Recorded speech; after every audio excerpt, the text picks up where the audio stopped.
iramenyesheje ko kuva wa 9 Kigarama 2024 iriko ikurikiza urwandiko rw'ingingo zigenga abamenyesha makuru mu gihe cy'amatora zashizo k'igikumu n'abarongo bimenyesha makuru bakaba bari mu nama Igitega aho bacijya nino izo ngingo maze bakazunganira hanyuma bakazemeza imbere kuzishira kw'igikumu. Inama nkuru y'igihugu ijeje kumenyesha makuru iramenyesha irashima ko kumenyesha makuru abasabwa ibimenyesha makuru 60 bari baje muri iyo nama abashika 59 bashirika umukuru w'izo ngingo. Ivyo birerekana ko ibimenyesha makuru byo mu Burundi biyemeje gukora bisubiza amategeko kugira ngo bitange amakuru anonose neza mu gihe cy'amatora yo mu 2025 mu gihugu cy'u Burundi. Mu byo biyemeje no hari mu bazotanga amakuru atoje neza kandi atawigamiye imbere mu matora n'inyuma y'amatora.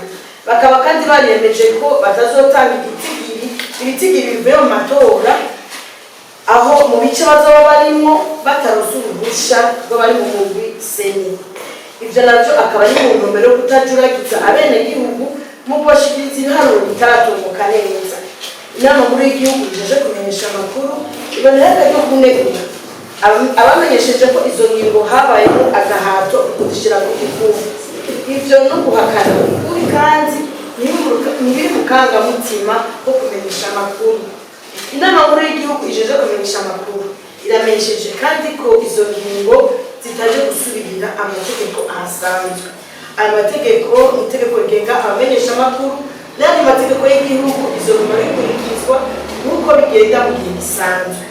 Inama nkuru y'igihugu ijeje kumenyesha amakuru irangije imenyesha ko ataco itazokora kugira ngo umenyesha amakuru wo mu Burundi akore yisanzuye kandi yubahiriza amategeko.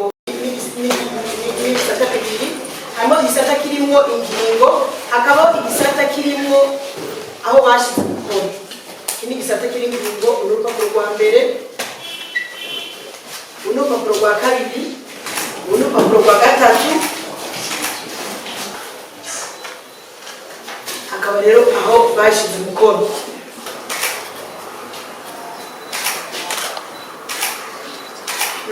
Arona ariko barashaka umukono kuri umwanya arashaka umukono rero kugira ngo ubone ko izi ngingo zo matora ari ingingo zashize ku mukono n'abaserukira ibimenyesha amakuru. Izi ngingo zeje gushirwa kw'igikumu duca tuzigwiza kugira ngo abazishize kw'igikumu bashobore kuronka ibyo biyemeje.